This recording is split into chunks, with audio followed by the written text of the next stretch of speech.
जो भी student Bihar board से इंटरमीडिएट या 12th पास किए हैं 2024 में या 2023 में या 2022 में, अगर आप लोग इंटर पास करने पर जो आप लोगों को 25,000 प्लस 15,000 यानी टोटल 40,000 रुपया दिया जाता है स्कॉलरशिप। अगर आप लोग इस स्कॉलरशिप का लाभ लेना चाहते हैं तो आप लोगों को ऑनलाइन आवेदन करने में कौन कौन सा डॉक्यूमेंट लगेगा, साथ में आप लोगों को ऑनलाइन आवेदन कब से स्टार्ट किया जाएगा, आज की इस वीडियो के माध्यम से स्टेप बाय स्टेप बताने वाला हूं। इसलिए आप लोग इस वीडियो को बिना स्किप करके देखिए, जिससे कि आप लोगों को सारी इन्फॉर्मेशन मिल सके। साथ में आज की इस वीडियो के माध्यम से ये भी बताने वाला हूं कि आप लोगों को कौन कौन सा डॉक्यूमेंट लगेगा, साथ में कौन सा डॉक्यूमेंट किस प्रकार बनाना है, सभी जानकारी आज की इस वीडियो के माध्यम से स्टेप बाय स्टेप बताने वाला हूं। तो चलिए वीडियो स्टार्ट करते हैं। स्टार्ट करने से पहले अगर आप लोग पहली बार इस चैनल पे देख रहे हो तो चैनल को सब्सक्राइब करने के साथ साथ बेल आइकन को भी ऑन कर लीजिए। साथ में मेरा टेलीग्राम ग्रुप और व्हाट्सएप ग्रुप भी जाकर ज्वाइन कर लीजिए, क्योंकि जो भी अपडेट आता है तो सबसे पहले वहां पर भी शेयर कर दिया जाता है।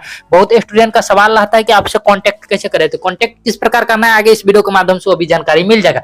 तो सबसे पहले देख लीजिए, आप लोगों का ऑनलाइन आवेदन जो होगा इंटर पास स्कॉलरशिप 2024 के साथ होगा। उसके बाद देख लीजिए ऑनलाइन आवेदन करने में इंपोर्टेंट डॉक्यूमेंट जो है आप लोगों को कौन कौन सा लगेगा। तो यहाँ पर ध्यान से देखिए, मैं आप लोगों को बारी बारी से बताने वाला हूँ कौन कौन सा डॉक्यूमेंट लगेगा, साथ में कौन सा डॉक्यूमेंट किस प्रकार बनाना है। सबसे पहले यहाँ पर बहुत स्टूडेंट का ये भी सवाल रहता है कि विवाहित और अविवाहित में केवल यह अविवाहित को ही दिया जाता है, शादी होने के बाद आप लोगों को यह स्कॉलरशिप का लाभ नहीं ले सकता, सिर्फ यह लड़कियों के लिए दिया जाता है। तो मैं आप लोगों को बता दूं कि जो भी लड़का है, अगर आप लोग इस योजना का लाभ लेना चाहते हैं तो आप लोगों को बिहार सरकार द्वारा नहीं दिया जाता, सिर्फ यह लड़कियों के लिए यह योजना दिया जाता है। उसके बाद देख लीजिए किस कास्ट को मिलेगा, तो किस कास्ट को मिलेगा, तो देख लीजिए general, BC, EBC, SC, ST सभी कास्ट के लिए स्कॉलरशिप दिया जाएगा। अब यहाँ पे देख लीजिए आप लोगों को कौन सा कास्ट को कितना रुपया दिया जाता है। तो सबसे पहले यहाँ पे देख लीजिए, जनरल, बीसी, ईबीसी को फर्स्ट डिवीजन करने एंड सेकंड डिवीजन करने पर आप लोगों को 25,000 रुपया मिलेगा। कितना, जनरल, बीसी, ईबीसी अगर कास्ट के स्टूडेंट है तो उन लोगों को फर्स्ट एंड सेकंड डिवीजन करने पर आप लोगों को इंटरमीडिएट में 25,000 स्कॉलरशिप दिया जाता है। वहीं अगर देख लीजिए, अगर स्टूडेंट एससी एसटी कैटेगरी के अंतर्गत आते हैं या एससी एसटी जाति के अंतर्गत आते हैं तो आप लोगों को फर्स्ट एंड सेकंड डिवीजन करने पर कितना दिया जाता है। देख लीजिए, अगर एससी एसटी कैटेगरी के स्टूडेंट है, अगर स्टूडेंट फर्स्ट डिवीजन से पास किया है तो उसको 25,000 प्लस 15,000 यानी टोटल 40,000 रुपया दिया जाता है। लेकिन आप लोगों को जानकारी के लिए बता दूं कि 25,000 के लिए अलग वेबसाइट से ऑनलाइन करना पड़ेगा, जो कि मेडासॉफ्ट के वेबसाइट से ऑनलाइन आवेदन होगा इंटरमीडिएट फर्स्ट डिवीजन वाले से। और वहीं 15,000 लाभ लेने के लिए आप लोगों को मेधावृत्ति छात्रवृत्ति योजना के द्वारा आप लोगों को ये मिलेगा, जो कि मेडासॉफ्ट वेबसाइट के द्वारा ऑनलाइन आवेदन होगा। ये आप लोगों को 2 बार ऑनलाइन आवेदन करना पड़ेगा। तो आप लोगों को एक बार 25,000 मिलेगा, फिर एक बार 25, यानी दोनों मिलाकर आप लोगों को 40,100% बैंक अकाउंट में रुपया मिलेगा। वहीं देख लीजिए, अगर आप लोग एससी एसटी कैटेगरी के स्टूडेंट है, अगर आप लोग सेकेंड डिवीजन से पास करते हैं इंटरमीडिएट तो आप लोगों को 25,000 प्लस 10,000 यानी टोटल 35,000 आप लोगों को बैंक अकाउंट में रुपया मिलेगा। तो मैं आप लोगों को फिर से एक बार जानकारी के लिए बता दूं कि अगर कोई भी स्टूडेंट जनरल, बीसी या ईबीसी स्टूडेंट है, अगर आप लोग फर्स्ट एंड सेकंड डिवीजन करते हैं तो आप लोगों को 25,000 सिर्फ मिलेगा। वहीं अगर एससी एसटी कैटेगरी के स्टूडेंट है, फर्स्ट डिवीजन करते हैं तो आप लोगों को टोटल 40,000 रुपया मिलेगा। वहीं अगर एससी एसटी कैटेगरी के स्टूडेंट अगर सेकंड डिवीजन करते हैं तो आप लोगों को 35,000 रुपया मिलेगा। तो आप लोगों को थोड़ा 5,000 रुपया कम मिलेगा। उसके बाद देख लीजिए, अगर आप लोग मेरे टेलीग्राम ग्रुप में ज्वाइन करना चाहते हैं तो आप लोगों को टेलीग्राम ग्रुप का नाम यहाँ पर देख लीजिए बिहार बोर्ड फास्ट न्यूज के नाम से मिलेगा, नहीं तो आप लोगों को यहाँ पर लिंक दिया गया है, आप लोगों को इस लिंक पर क्लिक करके डायरेक्ट आप टेलीग्राम ग्रुप में जा सकते हैं। नहीं तो आप लोगों को टेलीग्राम पर जाकर सर्च करना है बिहार बोर्ड फास्ट न्यूज के नाम से, आप लोगों को टेलीग्राम पर ग्रुप मिल जाएगा। आप लोगों को वहां पर 25,000 से ज्यादा मेंबर देखने को मिलेगा। अगर आप लोगों को ये पीडीएफ लेना है तो पीडीएफ कहाँ मिलेगा वो भी इस वीडियो के माध्यम से जानकारी मिल जाएगा। वहीं अगर आप लोग व्हाट्सएप ग्रुप में ज्वाइन करना चाहते हैं तो आप लोगों को उसका भी लिंक इस वीडियो को डिस्क्रिप्शन बॉक्स में मिल जाएगा, वहां से भी जाकर ज्वाइन कर सकते हैं। तो यहाँ पर देख लीजिए पीडीएफ में भी हम लिंक को अटैच कर दिया। वही देख लीजिए, आप अगर हमसे कॉन्टैक्ट करना चाहते हैं, हमसे बात करना चाहते हैं तो आप लोग हमें इंस्टाग्राम के थ्रू कॉन्टैक्ट कर सकते हैं। इंस्टाग्राम का लिंक भी इस वीडियो को डिस्क्रिप्शन बॉक्स में आसानी से मिल जाएगा, साथ में इस पीडीएफ में भी हम आप लोगों को दे दिए। उसके बाद देख लीजिए, यहाँ पर आप लोगों को डॉक्यूमेंट कौन कौन सा लगेगा, कौन कौन सा डॉक्यूमेंट आप लोगों को किस प्रकार बनाना है, यहाँ से ध्यान से देखिए, नहीं तो आप लोगों को बैंक अकाउंट में रुपया फिर से नहीं मिलेगा। आप लोगों को ऑनलाइन आवेदन करने के बाद भी आप लोगों को बैंक अकाउंट में रुपया ट्रांसफर नहीं किया जाएगा और आप लोगों को फॉर्म को रिजेक्ट कर दिया जाएगा। तो सबसे पहले यहाँ पर डॉक्यूमेंट देख लीजिए, लिस्ट में नाम होना अनिवार्य या जरूरी है। अगर आप लोग 25,000 प्लस 15,000 का लाभ लेना चाहते हैं, या 25,000 या 35,000 या 40,000 का फर्स्ट डिवीजन करने पर या सेकंड डिवीजन करने पर आप लोगों को स्कॉलरशिप का लाभ लेना चाहते हैं इंटरमीडिएट पास करने पर, तो सबसे पहले आप लोगों को लिस्ट में नाम होना अनिवार्य है। ये लिस्ट आप लोगों को कहाँ जारी होगा, तो मेडासॉफ्ट के वेबसाइट पर जारी होगा। तो आप लोगों को इस लिस्ट में सबसे पहले नाम चेक करना पड़ेगा। तो आप लोगों का नाम कब आएगा तो वो वीडियो मेरे चैनल के द्वारा वीडियो बनाकर बता दिया जाएगा। जैसे नाम आएगा तो आप लोगों को वीडियो बनाकर बताया जाएगा किस प्रकार आप लोगों का नाम चेक करना है। इसीलिए अगर पहली बार चैनल पे देख रहे हो तो चैनल चैनल को जरूर सब्सक्राइब कर लीजिए। उसके बाद देख लीजिए दूसरा जो है आप लोगों को मोबाइल नंबर, ये अनिवार्य है आप लोगों का, और दूसरा तीसरा जो है आप लोगों की ईमेल आईडी, ये दोनों आप लोगों को इंपॉर्टेंट है। आप लोगों को यही नंबर देना चाहिए। जब तक ना आप लोगों को बैंक अकाउंट में रुपया मिल जाता है तब तक आप लोगों को ये मोबाइल नंबर और ईमेल आईडी को आप लोगों को सुरक्षित रखना है। अगर बाद में भी खो जाता है तो आप लोगों को समस्या हो जाएगा, क्योंकि अगर आप लोगों को फर्म में कोई दिक्कत होता है तो आप लोगों को ओटीपी फिर से जाता है, तो ओटीपी आप लोगों को इसी मोबाइल नंबर और ईमेल आईडी पे जाता है। तो इसलिए आप लोगों को ये दोनों आप लोगों को जब तक ना अकाउंट में रुपया मिल जाता है तब तक आप लोगों को सुरक्षित रखना, ये इंपॉर्टेंट है। उसके बाद देख लीजिए नंबर 4 में आप लोगों को ओरिजिनल 10th मार्कशीट, अगर आप लोग इंटरमीडिएट पास करने पर फर्स्ट एंड सेकंड डिवीजन पर जो स्कॉलरशिप दिया जाता है, अगर उस स्कॉलरशिप का लाभ लेना है तो सबसे पहले आप लोगों को 10th का मार्कशीट आपके ओरिजिनल होना चाहिए, क्योंकि ये आप लोगों को 10th का मार्कशीट अपलोड करना पड़ता है, तो ये आप लोगों को होना चाहिए आपके पास।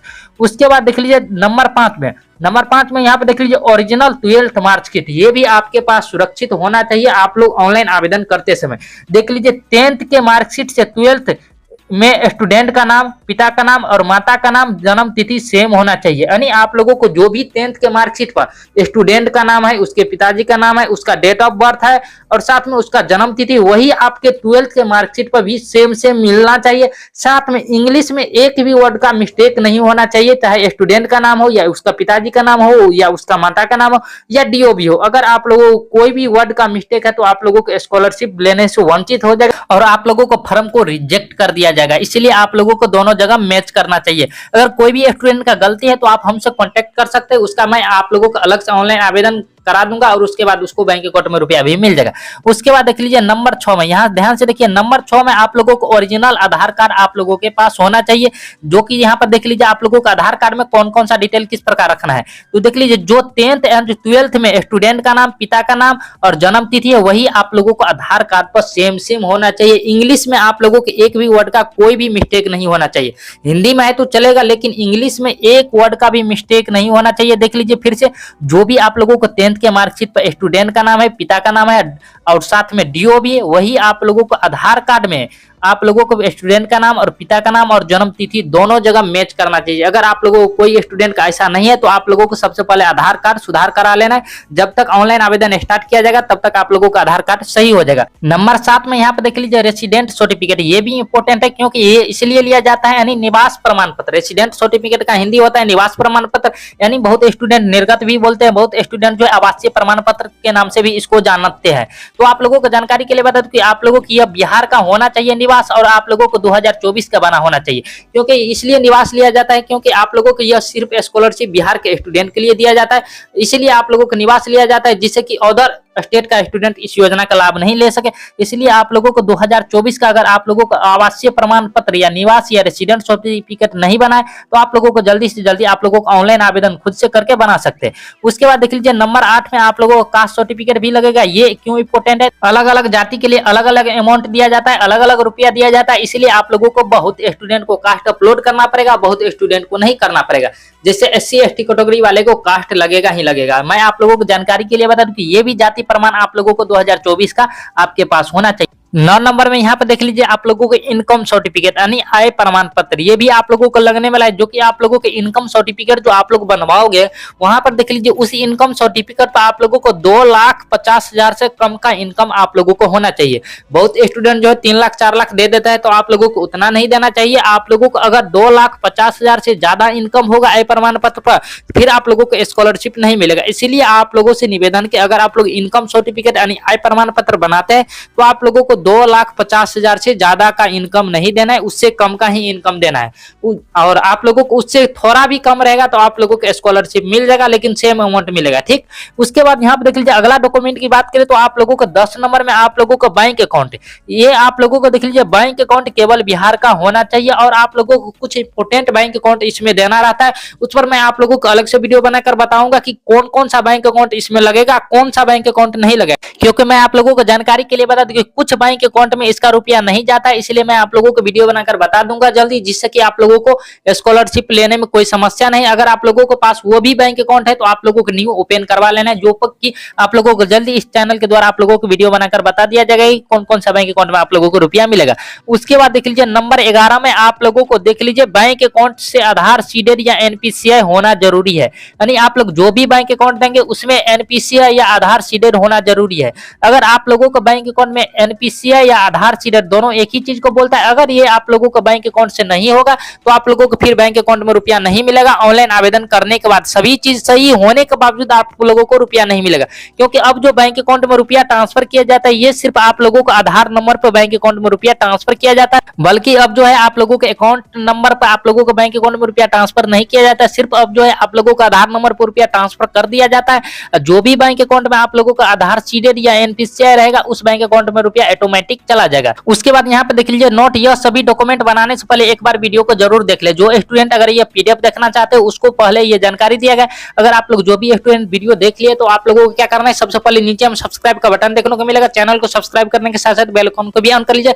साथ में मेरे टेलीग्राम ग्रुप और व्हाट्सएप ग्रुप भी जाकर ज्वाइन कर लीजिए, इसका लिंक इस वीडियो को डिस्क्रिप्शन बॉक्स में मिल जाएगा। तो मैं आप लोगों को सारी इन्फॉर्मेशन बता दियो। इसके बावजूद अगर कोई डाउट है, प्रॉब्लम है तो इस वीडियो को कमेंट बॉक्स में जाकर कमेंट कर सकते हैं। तो चलिए मिलते हैं किसी नेक्स्ट वीडियो में न्यू अपडेट के साथ, तब तक के लिए धन्यवाद।